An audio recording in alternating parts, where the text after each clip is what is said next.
Good morning class 7th। आज अपन पढ़ेंगे science में चैप्टर 5 स्ट्रक्चर ऑफ मैटर। इसमें आपको जो है फेराडेज लॉ से पहले तक डिस्कवरी ऑफ आइसोटोप्स तक पढ़ा चुके हैं। आज अपन फेराडे लॉ ऑफ इलेक्ट्रोलाइसिस देखेंगे। तो देखिए फेराडे लॉ ऑफ इलेक्ट्रोलाइसिस क्या कहता है। In an electrolysis experiment, Faraday found that the mass of an element found at an electrode is directly proportional to the amount of the electricity passed through liquid. He also observed that the mass of element formed is directly proportional to the atomic mass of the element divided by the small whole number. Example 1, 2, 3. तो देखिए experiment ये कहता है, जैसे अगर आपने experiment कर रहे हो तो दो आपने इलेक्ट्रोड लिए, ठीक है, NaCl, Na plus Cl minus. तो देखिए अगर आप इलेक्ट्रिसिटी यहाँ पे पास करते हो तो जो वेट यहाँ पे कलेक्ट होता है वो देखिए क्या होता है, वेट को W से डिनोट कर वो डायरेक्टली प्रोपोर्शनल होता है। जितना आपने जैसे करंट पास किया उतना ही जो है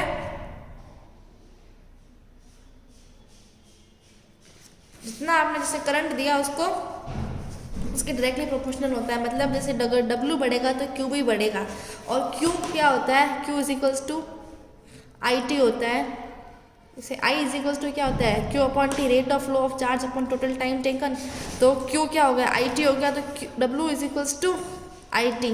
और जब ये प्रोपोर्शनलिटी कॉन्स्टेंट हटाते हैं तो W is equals to ZIT। तो ये फॉर्मूला हो गया W is equals to ZIT।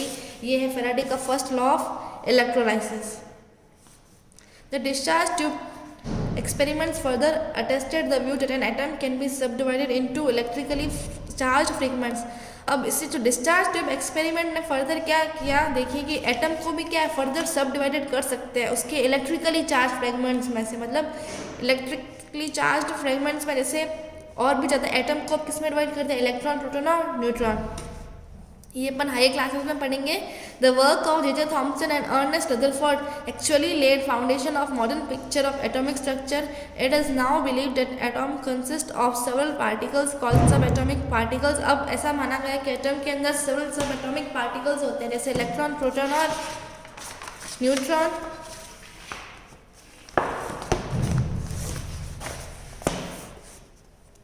The electrons and the protons and neutrons are called the fundamental particles। जो इलेक्ट्रॉन, प्रोटॉन और न्यूट्रॉन्स को फंडामेंटल पार्टिकल्स कहा जाता है। तो अब देखिए डिस्कवरी ऑफ इलेक्ट्रॉन की डिस्कवरी कैसे हुई, इसके लिए एक एक्सपेरिमेंट किया था, J.J. थॉमसन ने किया था। इसमें देखिए एक ग्लास ट्यूब ली है, इसमें इसको वैक्यूम पंप्स, मतलब यहाँ पे जो ये दे रखा है यहाँ पे वैक्यूम पंप इसको दिया गया, फिर इसको एक हाई वोल्टेज पावर से कनेक्ट कर दिया। और यहाँ देखिए ये बैटरी का पॉजिटिव टर्मिनल, ये बैटरी का नेगेटिव टर्मिनल। इस नेगेटिव को देखिए एक नेगेटिव प्लेट से जोड़ा गया है, जिस नेगेटिव प्लेट को कैथोड कहते हैं, और इस पॉजिटिव को इस पॉजिटिव प्लेट से जोड़ा जिसको कि एनोड कहते हैं। फिर इसमें से देखिए क्या होता है, इसमें से इलेक्ट्रिक करंट पास किया गया और यहाँ पे एक जो एमीटर लगा दिया। एमीटर जो होता है करंट को डिटेक्ट करता है। तो जब इसको हाई वोल्टेज दिया गया तो एमीटर क्या है, बार बार डिफ्लेक्शन हो रहा था। इसका मतलब क्या है, यहाँ से कंटिन्यूस करंट पास हो रहा है। तो देखिए उन्होंने जैसे कहा कि यहाँ पे ऐसी क्या चीज़ है कि जो क्या है जिसके करंट फ्लो हो रहा है। तो देखिए मतलब उनको वैसे पता चला कि यहाँ से कुछ ना कुछ आ रहा है, लेकिन वो ये पता नहीं लगा पाए कि वो कौन सी डायरेक्शन से आ रहा है, यहाँ से आ रहा है कि यहाँ से आ रहा है। तो उन्होंने क्या किया, देखिए ये जो कैथोड रे है यहाँ पे एक सबसे पहले होल बना दिया, ठीक है, और यहाँ पे ZNS एक फ्लोरेसेंट मटेरियल लगा दिया, ZNS लगा दिया, ठीक है। तो जैसे ही उन्होंने वापस हाई वोल्टेज दिया तो यहाँ पे जैसे अगर देखिए कोई चीज़ है ना यहाँ से यहाँ तक आ रही है, तो देखिए अगर ये यहाँ से जाएगी तो यहाँ तक आएगी तो कुछ ना कुछ ग्लो होगा, लेकिन यहाँ पे ग्लो नहीं हुआ। इसका मतलब यहाँ से तो कोई चीज़ यहाँ पे नहीं आ रही। फिर उन्होंने वापस क्या किया, यहाँ पे छेद कर दिया, यहाँ पे होल कर दिया, और यहाँ पे ZNS एक फ्लोरेसेंट मटेरियल, फॉस्फोरेंट मटेरियल या फिर ZNS कोटिंग कर दी यहाँ पे, ठीक है, ऐसे। तो जब उन्होंने वापस हाई वोल्टेज दिया तो यहाँ पे क्या होगी, स्क्रीन एक बार ग्लो होगी। इसका मतलब क्या है, कोई चीज़ यहाँ से लेके यहाँ तक आ रही है। तो देखिए ये रेस कहाँ से आ रही है, कैथोड से लेके एनोड तक आ रही है, इसलिए इस रेस को कैथोड रेस का नाम दिया गया। फिर इस कैथोड रेस को नाम दिया गया इलेक्ट्रॉन।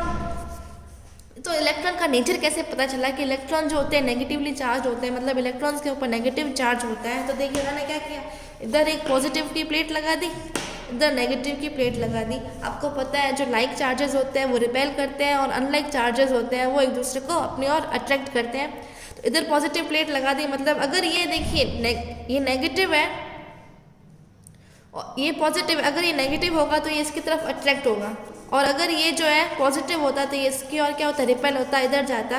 तो ये जो रेज है इधर पॉजिटिव की तरफ अट्रैक्ट हो रही थी, तो इससे जैसे इलेक्ट्रॉन का नेचर पता लग गया कि जो इलेक्ट्रॉन होते हैं वो नेगेटिवली चार्ज होते हैं। तो इस तरीके से जो है इलेक्ट्रॉन की डिस्कवरी हुई। फिर जो है ई मुलिकन ने फिर उन्होंने एक एक्सपेरिमेंट किया कि चार्ज बाय मास रेशियो भी फाइंड किया। तो उनको पता लगा कि वो हर एलिमेंट के लिए क्या है, charge by E by M, charge by mass ratio हमेशा सेम रहता है, भले आप कोई भी एलिमेंट ले लो।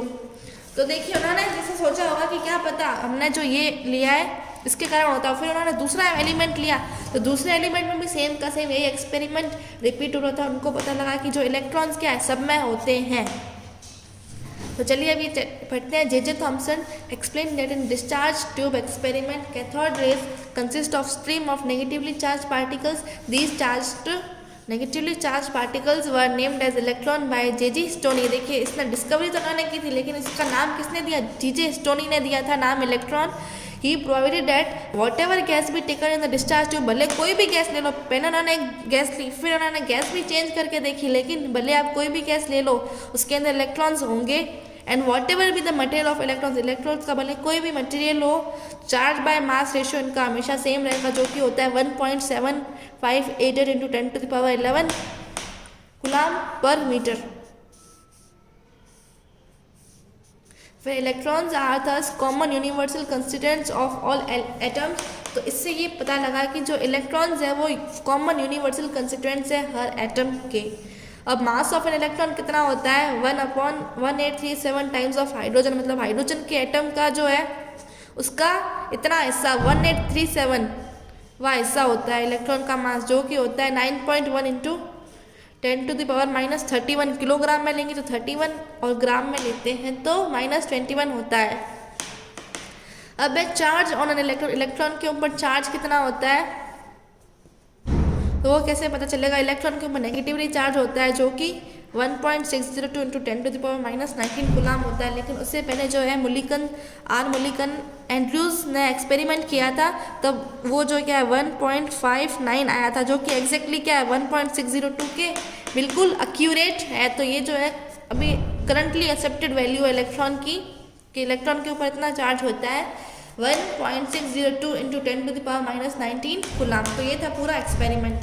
अब अपन पढ़ेंगे थॉमसन्स एटॉमिक मॉडल। तो जो है थॉमसन्स का एटॉमिक मॉडल क्या कहता है, the discovery of the electron made is possible to start visualizing the atom and develop reasonable model of it. जैसे ही जो इलेक्ट्रॉन की डिस्कवरी हुई तो क्या अपन एटम के जो है स्ट्रक्चर की को प्रेडिक्ट करना इजीली हो गया, मतलब अपन एटम को विजुअलाइज कर सकते हैं कि एटम कैसा होता है। तो देखिए जे थॉमसन ने मॉडल दिया था एक, It was J. Thomson himself who has early as 1898 put the first model often called plum pudding cake model। इसने ये मॉडल दिया था, इसको देखिए प्लम पुडिंग मॉडल भी कहा जाता है, प्लम पुडिंग केक मॉडल भी इसको कहते हैं।